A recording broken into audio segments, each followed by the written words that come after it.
Channel पे नए हो तो लाइक शेयर सब्सक्राइब कर देना। चलिए शुरू करते हैं। जानिए कैसे हुई थी मीराबाई की मृत्यु। कृष्ण की दीवानी मीरा कौन थी जो पी गई विष का प्याला। भक्त कैसा हो और भक्ति कैसी होनी चाहिए, इसका उत्तम उदाहरण है मीराबाई।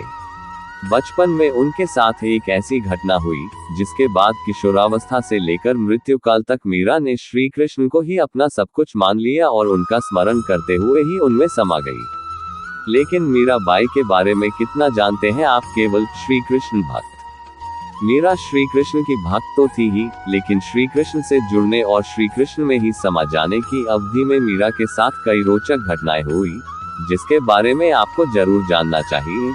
तभी आप मीरा की भक्ति को जान पाएंगे और समझ पाएंगे। मीराबाई केवल एक नाम नहीं है, उनकी भक्ति, तरंग, आस्था और श्रद्धा की गरिमा है।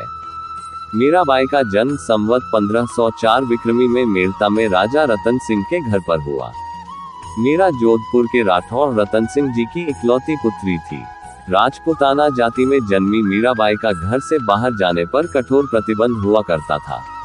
लेकिन बचपन में मीरा के साथ ऐसी घटना हुई जिसके बाद वह श्री कृष्ण के प्रति पूरी तरह से समर्पित हो गई।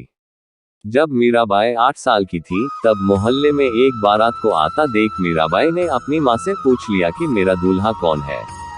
उनकी माँ ने मीराबाई की बाल जिज्ञासा को शांत करने के लिए कह दिया कि तेरे पति श्री कृष्ण है। इस घटना के बाद से ही मीराबाई ने श्री कृष्ण को अपना सब कुछ मान लिया और उनकी भक्ति में लीन हो गई।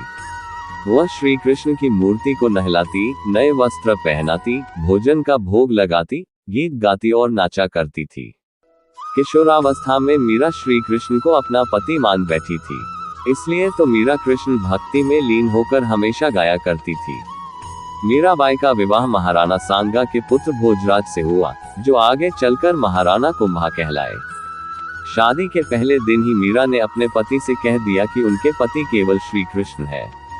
लेकिन महाराणा कुंभ को मीरा की ये बात केवल परिहास लगी।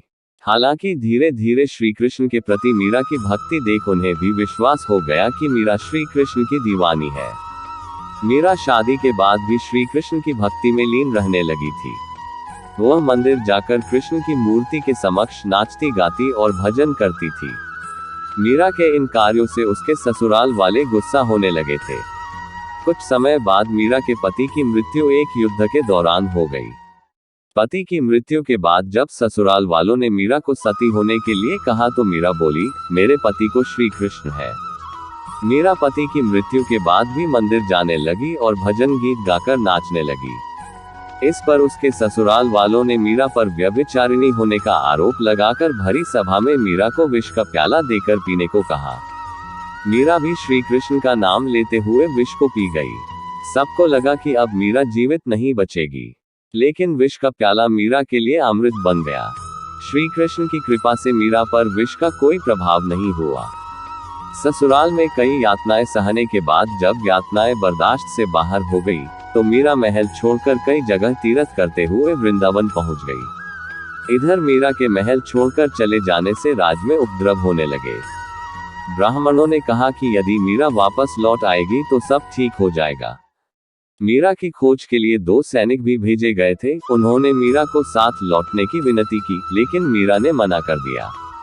सैनिक बोले, यदि आप हमारे साथ जीवित नहीं लौटी तो हम भी वापस नहीं लौटेंगे, हमारे परिवार के बारे में सोचिए।